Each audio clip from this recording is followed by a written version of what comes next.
Alrighty. That card sucked, and my picks and the results sucked worse. Um, Gonna go over it from the bottom to top. Really annoyed, really aggravated. I put my money behind it, so I lost that money mostly today. So my apologies. I took L's for it. Christian Rodriguez versus Joshua Weems. Look, this is one of the only fights that I thought would go the way I thought it would, and not specifically. I just thought that Rodriguez had more experience. Clearly, he did. Not going to much into it. I mean, he just flat-footed, moved around, and knew that he was going to eventually get a choke or something on Weems. Weems is very inexperienced. It was obvious. Next, Cody Durden, Carlos Mota. This actually went the way I thought it would go when I actually broke it down. I just thought that Cody, like the first match, but more so in detail, Cody Durden was more experienced. Obviously, he's a wrestler, and I was hoping he would wrestle, and he wrestled the entire time, so awesome for him. Moda has a lot of work to do. Now, this is where it gets grimy. Chase Hooper versus Steve Garcia. Chase Hooper sucks.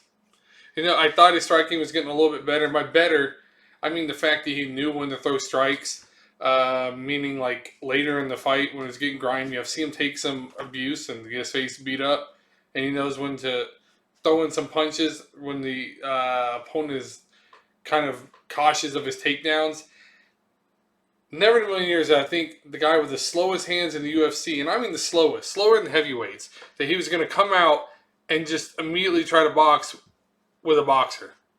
It made no sense. He never shot for takedown, anything. He rolled around the ground a little bit. But the only reason he's on the ground is because he kept getting dropped. Absolutely stupid, terrible performance. If his coach is game playing that, they should be fired. If they didn't, they should fire him as a fighter.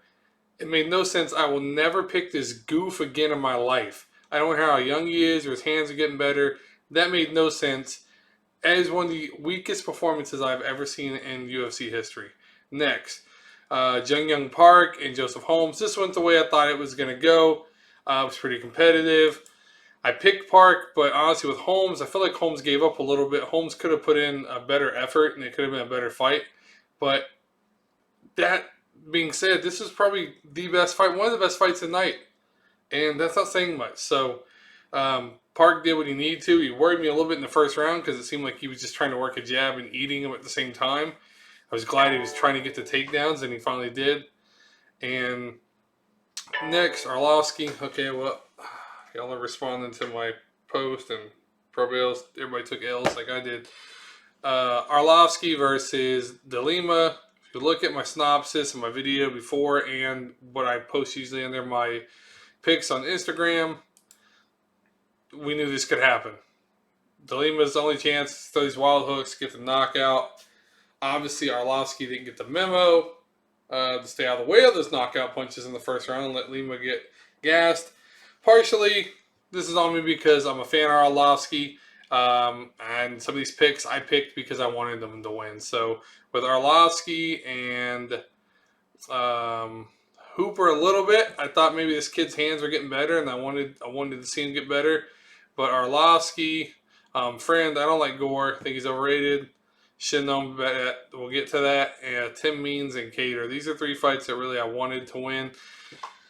Should have known better. It's on me. Like I thought could happen. Arlovsky knocked out. I did think they clashed heads. Arlovsky kind of fell down. They gave him credit. De Lima credit for punching him in the chest and that knocking him down. I don't think it did it. I think it was a headbutt and just kind of off balance. But from there, I expected him to grapple right away and try to just make Lima use his energy. He didn't. Bad game plan. Got knocked out. I think it's over. Arlovsky, the luck ran out. He's won his last couple fights, and he probably shouldn't have. They were close decisions, and people don't think he won anyway. So, shame on me for pulling for him and betting on him. Now, I really get frustrated. It's Phil Hawes versus Deleeds, whatever. I thought this could be a fight of the night. I knew Deleeds could bang. I knew he was getting better at different things, especially on the ground. I just thought Phil Hawes would shoot and really make him use that wrestling and challenge him there. He did not. The dude lacks fighter IQ. He's going to forever be underwhelming. I don't even want to touch his fights in the future. Obviously, if he's on the card, I'll pick. Probably going to pick against him. And they'll probably screw me. But, I mean, a lot of people are giving him credit for his last fight against Darren, whatever, or Darren's, whoever he fought, the little dude who was way too little, probably the shortest person I've ever seen in UFC history. They give him way too much credit for that. I mean, he didn't even knock the guy out. And I just thought that he'd bring wrestling to this. I was wrong. It sucked. Whatever. I don't care about the injury. He got put to sleep. I don't want to see that one of his fights. Jacoby versus Roundtree. Most aggravating fight and performance of the night. Jacoby was clearly winning the first 2 rounds. Clearly. Now, I don't want to see all this damage or whatnot. I mean, take it how you want to take it. He's white. Black guys show up better. Given Jacoby was doing more damage, but it's just because Jacoby is stronger. He wasn't landing more punches. He wasn't outstriking Jacoby. Jacoby was getting beat up in the face a little bit, but Jacoby had the first 2 rounds. And the 3rd round, he's chasing a knockout that he doesn't need to. I'm sorry, I'm trying to be loud, but I know my microphone's probably really picking it up. I'll have to adjust the volume. Or you will. Anyway, Jacoby was winning the first 2 rounds, and he's chasing a knockout in the 3rd round that wasn't going to come. For what? You're already winning. It makes no sense that he was chasing Jacoby. I mean, not Jacoby. Jacoby was chasing Khalil Roundtree Jr. Even then, it was still a terrible decision. When you look at these stats, it makes no sense. I mean, this outstruck significant strikes by 40 strikes. So keep this one in mind. The judges give Khalil Roundtree this decision. We'll go next. Tayshaun Gore, Josh Frim. Josh Frim, thought he was stronger. I thought he would do a little more against Tayshaun Gore. Tayshaun Gore just looks for the heavy right hand to land a knockout. Thought Frim could take him down. I didn't think Frim was that rounded. He still got ways to go. He looked good in his last performance, even though he lost. But he actually looked the opposite. He got outclassed. I mean, that choke he got put in, I mean, it doesn't even make sense. I've never seen that choke put in the way it was put in. I mean, he could have just scooted back, gone belly. Terrible position. I think he's a little cocky, and he overlooked Gore. So he had to pay for it. Fortunately, so did I. Multiple bets. You goof. Dude needs to go back to the gym. He needs to slow down and compose himself. Thought he was better than he was. Not that upset by my pick. I'm upset by his performance. Next, Waldo Cortez Acosta versus Jared Vanderaa. Now, I picked Acosta. Now, this one, I said keep in mind the Jacoby, because this is another one the judges got wrong. I picked Acosta. I think Vanderaa won the fight. You can't tell me that, at least consistency-wise, if Roundtree won, then Vanderaa won. If Roundtree didn't win, then Acosta won. This makes no sense. The dude landed 39 of 41 leg kicks. And they weren't just landing leg kicks. Anybody who lands 39 leg kicks has done significant damage to their opponent. And it showed. Acosta could barely walk. He will not walk tomorrow or the next day. It makes no sense. Just because he beat up the face of a light-complected Vanderaa doesn't make any sense. His damage to his face, Vanderaa can go out and live his life tomorrow. Hell, tonight. He can go out and party tonight. Acosta will not be in the club doing the 2-step tonight.